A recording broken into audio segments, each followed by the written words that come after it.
Hello and welcome to another edition of Unstuck with Hypnopunk. I'm Hypnopunk. Thank you for listening to another episode. This is our milestone episode so far. This is episode number 10. So thank you for all of your beautiful feedback. Keep giving us feedback and give me ideas for shows that you'd like to hear. Today's episode is entitled, What is Hypnosis?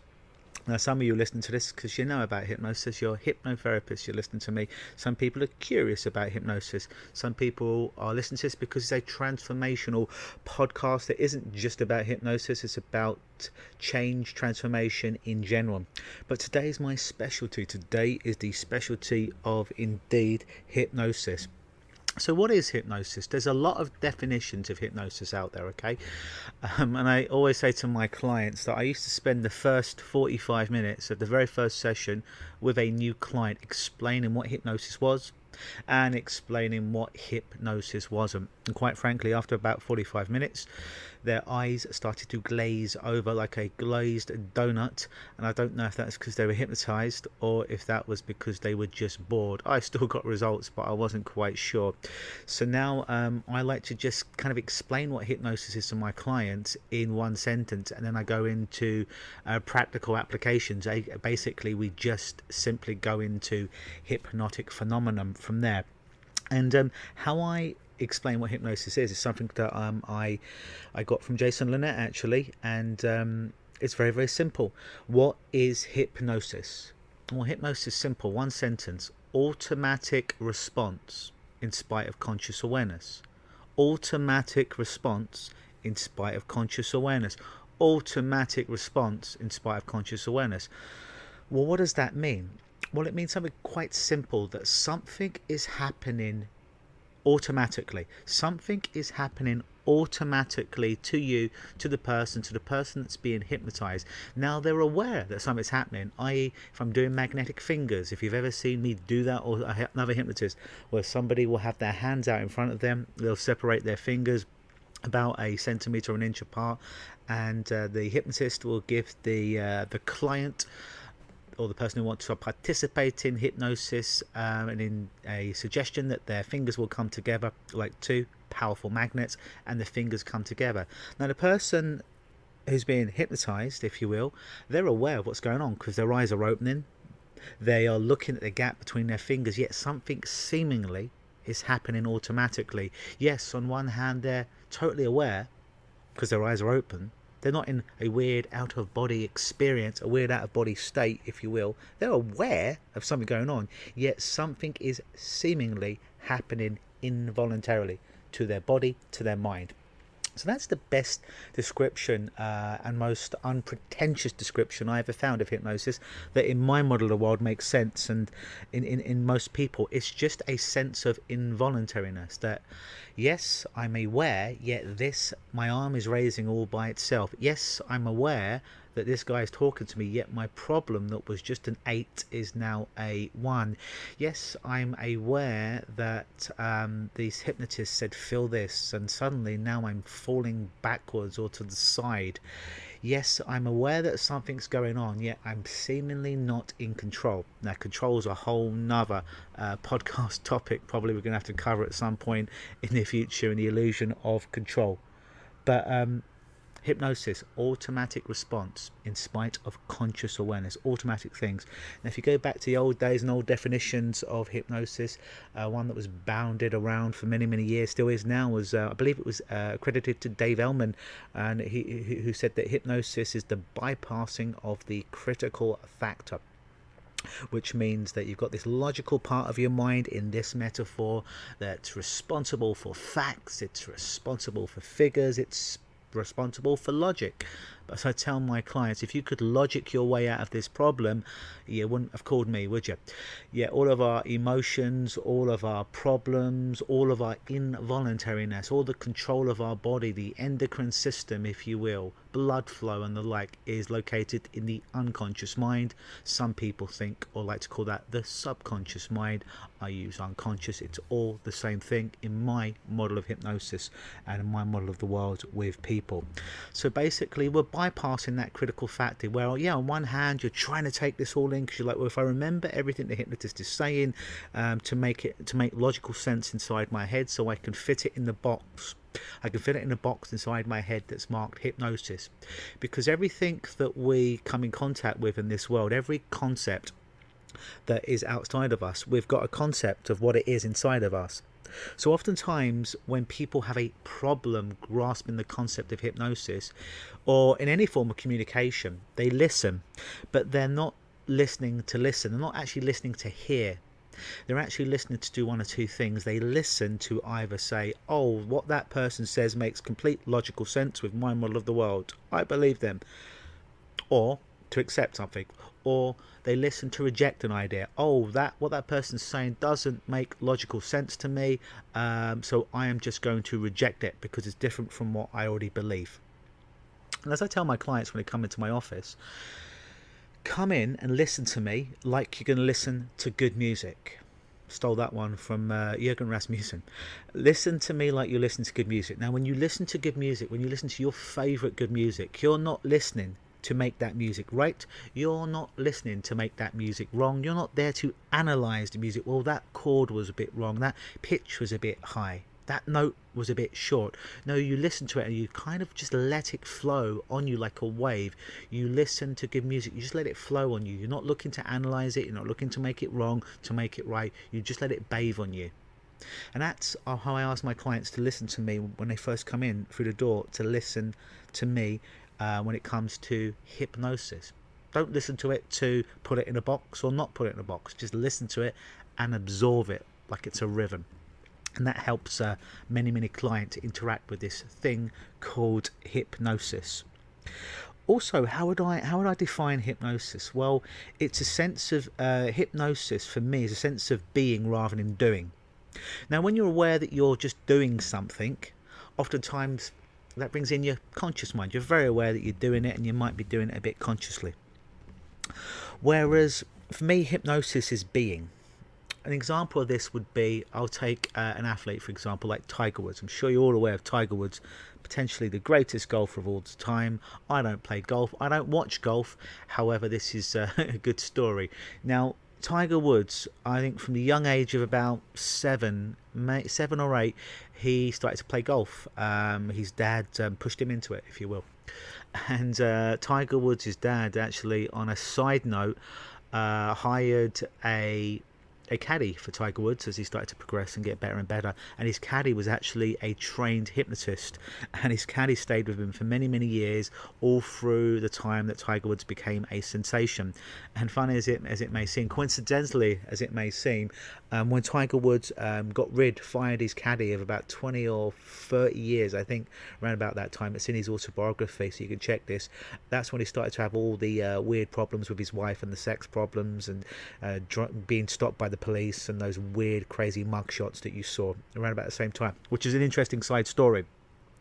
But take this, Tiger Woods spent many years consciously practicing the skill of golf, still does, consciously practicing it over and over again, drilling shots over and over again in his mind in a physical world, consciously doing it, until the point when it was the PGA golf tournament, or insert whatever the big golfing tournament is out there, when it was game day, when there were multiple millions of dollars on the line in sponsorship money, in prize money, and the accolades of being the bestest golf player in the world.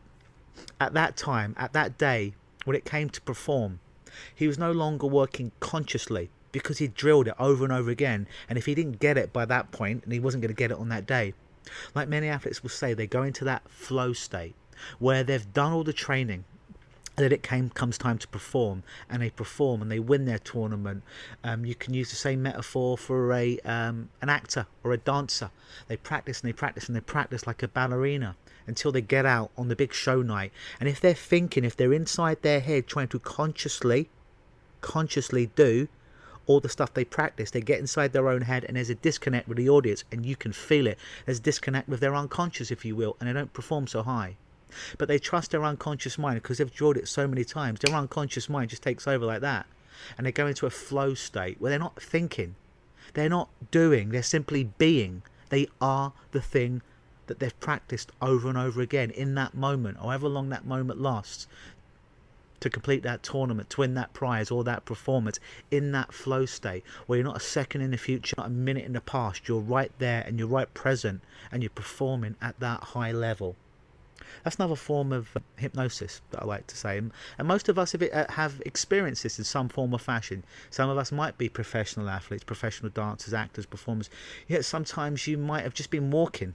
It's a beautiful day outside, and just in that moment you're feeling your feet touch the sidewalk from my North American friends or the pavement from my European friends, and you just feel it and you feel every step and you're just there in the moment and you're just so free and your mind is so clear. Another example of mindfulness, another example of hypnosis in that flow state, if you will. Now, everyone can be hypnotized who wants to be hypnotized. We're hypnotized multiple times a day. If you've ever daydreamed in your life, you've been hypnotized. If you've ever been caught up in a book, you've been reading a book, and then suddenly you look at your watch and what feels like a couple of minutes, you look at your watch, look at your clock, and a couple of hours has gone by and you couldn't believe it. Or you've been so engulfed in a movie that you look at your watch when the movie's ended and you're like, oh shit, 2 hours has gone by? It seemed like it was just 10 minutes. It's another form of hypnosis, actually time distortion in hypnosis. We do it all of the time. Another form of hypnosis is what we call highway hypnosis. Have you ever been driving home from work to home, and then one day you move home and you've been making the same drive for 10 or so years, and then even though you live somewhere else now, automatically you get in your car from work and you drive to your old home, thinking that was your old home. You forgot, you weren't doing it consciously, and you arrive at your old home, you're like, oh shit, I don't live here anymore. But what happened in that 10, 20, 30 minute journey? You were just driving automatically. You were aware on some level that you were driving, yet it was happening involuntarily. It's another form of hypnosis. For me, hypnosis is about letting go. It's about letting go, because only 3 things need to be present for you to be hypnotized, and you're being hypnotized involuntarily, passively each day. Every time that you go past that billboard that advertises that thing that you don't need, and it gets into your mind over and over again, is a form of hypnosis. Or you stay up late and you watch those late night infomercials like I do if I stay at a hotel somewhere. It's a massive form of hypnosis where at 3 o'clock in the morning you're like, well, actually I think it's a good idea to purchase one of those Gensu knives that cut through a boot. Now, I've never needed to cut through a boot with a knife, but at 3 o'clock in the morning sometimes that just seems like a cool idea. We're all being hypnotized multiple times a day. My job as a hypnotist is to help you to better hypnotize yourself, is to help you to choose your trances, so your trances don't choose you. An example of this is someone who's really angry all the time, or most of the time, or someone who's really depressed and sad all the time. They're hypnotized. You're hypnotized. You think when you're very sad for a long period of time, or when you're really angry, that's not your normal state. That's an altered state. An altered state, by its very definition, is a form of hypnosis. Something else is going on. It's not who you are. It's just something that you're doing in that particular moment. A blip, you might not be doing it consciously with volition. Hence, it's a form of hypnosis.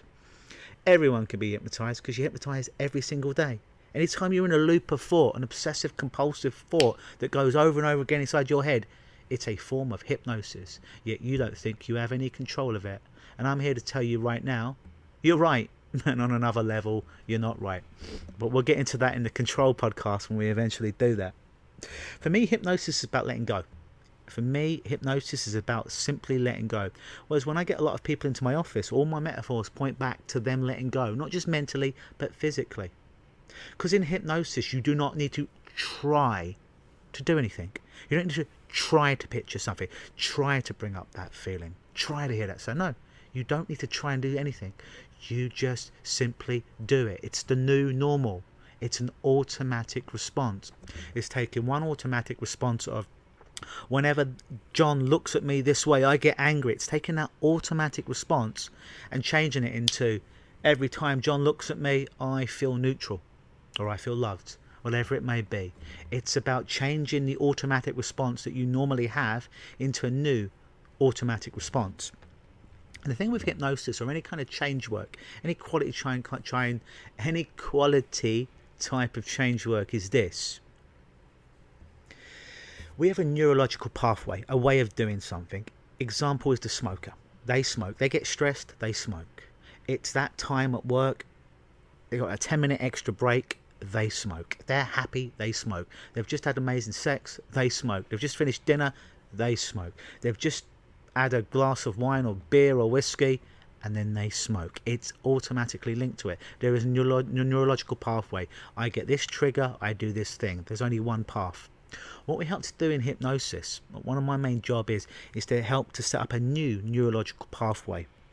So we interrupt the old neurological pathway, and think about a neurological pathway as a road. If you've only got one road to travel down, when you're angry, when you're sad, when you're craving a cigarette, more food, crack, heroin, love. If you've only got one road, you're always going to travel down that one road. However, what we do in hypnosis is we help to set up a new neurological pathway in the sessions, in the work together. So you now have another path, another road to travel down. And we've got two ways of learning. The first way we learn is by practical skills in a waking state every day, i.e. Tiger Woods, hit the ball this length with this kind of stroke, if that's the right terminology, for golf. Drill over and over again. And we do learn at a practical level. However, unconsciously, when we sleep at night and we have good high quality sleep, our brain, our unconscious mind, if you will take account of what happened that day. And like a join up the dots game that you used to play as a kid, it joins up the dots of your day, and that's how it makes a new neurological pathway. And the more you go down the new neurological pathway, the new normal, the new behavior, that old road, that old pathway gets shut down. Because if there's a road that no one travels down anymore, over time what happens to it? It gets derelict. It gets shut down. It returns to how it was. It gets overgrown by grass, by moss, by trees. And after a while, that road just ceases to be a road anymore. It goes back to how it was naturally. Because you've got this new neurological pathway that when you see this or when this trigger comes in, you now respond in a different way. Because you see, as we sleep, they've done tests before on songbirds. And when a baby songbird is around the master songbird in the daytime, in a waking state, it sings. And they've made these little neurological devices to put on songbirds' heads so they can actually monitor the brainwave activity. And when a songbird sings, there's a certain part of their brain that goes off. They call it the learning part of the brain.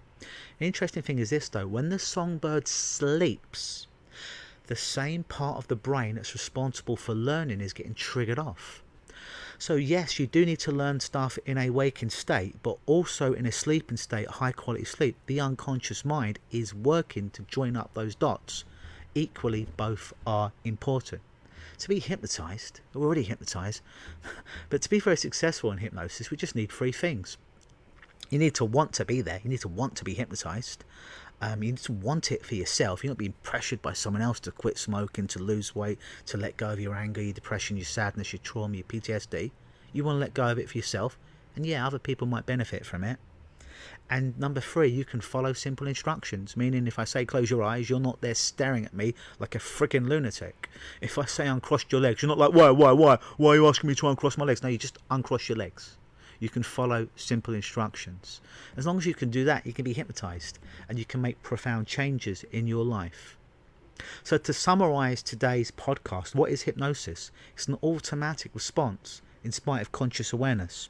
You're going into hypnosis multiple times a day when you're reading a good book, when you're daydreaming, highway hypnosis, when you're watching a good movie.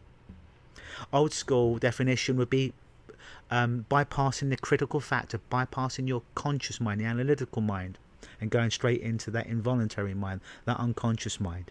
It's about being rather than doing, and simply letting go of any concepts. That's my definition of hypnosis. That's how I explain hypnosis to my clients and show them many practical applications of it, that before they're actually even into, as I do air quotes right now, formal hypnosis, involuntary movements are happening with their body and their problems seem to be disappearing.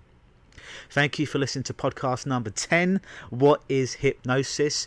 And we've got a wonderful thing that's happening actually this month. And this month what's happening is if you go over to iTunes and you give me a 5-star review, email me, and I will call you and I will Skype you and I will give you a free 30-minute power session with me where we'll talk about an issue that you're currently you're being affected by, at effect if you will, in your life, and some practical, tangible things you can do to overcome that problem, to be free of it, using hypnosis and other transformation techniques. It's free to you, and all you need to do is go over to iTunes, give me a 5-star review, and then message me, let me know who you are, let me know that you did it, and then we'll get together over Skype or over telephone and we'll do that 30-minute power session to really get you back where you need to be, help to unblock you from some of those areas in life and put you on the right path to have more success in your life. I've been Luke Michael Howard, aka Hypnopunk. This has been Unstuck Transformation with Edge, episode number 10. Stay tuned for more. Always believe.